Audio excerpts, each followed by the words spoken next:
Hi everyone, Aaron here for zollotech, and the iPhone XR is going to be getting an update later this year, just like the XS and the XS Max, and we're going to have maybe an iPhone 11R, or maybe it will just be called the iPhone XR for 2019. We don't really know for sure, but we do know what it's going to look like thanks to some leaks. Now, the reason we'll have leaks this early on is because Apple needs to ramp up manufacturing. They need to get their molds ready and put all of that together so they can manufacture in scale for production to get it to the scale where it needs to be in order to have millions ready by the time it launches in late September. And so we have some finalized designs thanks to OnLeaks and Price Baba, the same people that helped leak, or at least some of them are the same people that helped leak what the iPhone 11 and 11 Max will look like with its squared off camera bump in the back. And it looks like the XR is going to have the exact same thing. So instead of having this single camera on the back, what we'll have is a dual camera setup, one lens above the other. We don't know anything about the lenses, but you can pretty much guess that it's going to be a regular lens and then a telephoto lens. And then to the right of that, we'll have the flash, and just above that, we'll have the microphone. And if you tilt it on the side, it looks like a face. It looks kind of goofy, honestly, but it will be something we get used to. In fact, a lot of us thought that the XS and XS Max or iPhone X dual camera setup looked a little weird. So with the XR, I think we'll get used to it. Same with the iPhone 11 and 11 Max.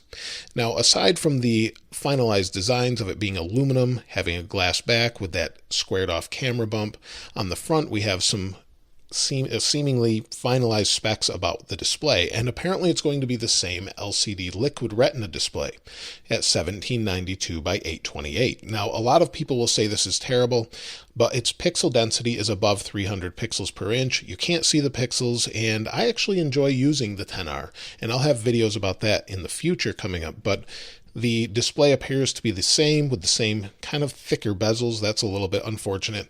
And also the exact same notch. So the notch should be identical, and maybe it will have updated Face ID sensors in it. So maybe it'll be a little bit quicker, or when you rotate it on its side, maybe it will pick up your face just like it can on an iPad. We don't know for sure, but that's what appears to be in the next iPhone XR or 11R. And also, we know it's probably going to have the A13 processor in it. Apple kind of gives a new processor every year and iterates one more version with a little bit more power. So expect that in this year's iPhones. But we won't know more about that until probably September. Aside from that, there was also a case leak that shows the exact same thing. And again, that goes back to manufacturing, where people building the iPhones kind of leak in their manufacturing circles the different dimensions and specs so they can get ahead at making cases and getting things ready for scale when they need to launch them later this year. Now, aside from the iPhone XR, there are some rumors, and I don't want to talk too much about rumors normally, but there's some rumors about the next MacBook Pro. We're due for a MacBook Pro redesign, and hopefully Apple gets rid of this keyboard, and that's really the only thing I'm speculating at this point, is that they're going to do something about this keyboard. Since they keep recalling the keyboard, it seems reasonable that they would change it. Now, it doesn't mean they won't change the mechanism from a butterfly mechanism, but hopefully they'll give it a more tactile feel like we had prior to this. I don't personally have an issue with this keyboard, and in fact, I've only ever had one of the spacebars stick. Other than that, I really haven't had an issue. So that's really all we know about the next MacBook. Of course, I would expect updated processors and things, and we don't really know anything more, but it may be a little bit different with an updated keyboard.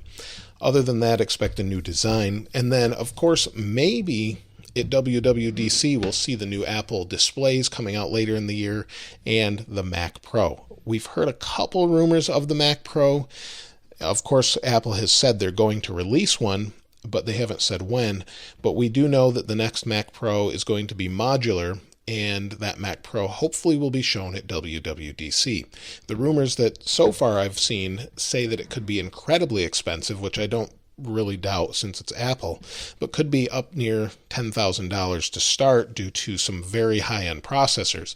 Now, those processors themselves could be very high-end, but that's the only thing I've heard. It's complete speculation on that part. But the iPhone XR seems to be the finalized design. But let me know what you think of the new XR and what you think of the design of it. Do you think you'll get used to that, or is this the year to switch somewhere else? We don't know these things 100%, of course, until Apple gets them ready and shows us. They could change them and delay them, but these are pretty finalized designs at this point. Let me know what you think in the comments below. Of course, I'll link this wallpaper as I always do in the description. If you haven't subscribed already, though, please subscribe and give it a like if you enjoyed the video. If not, the other one's okay too. As always, thanks for watching. This is Aaron. I'll see you next time.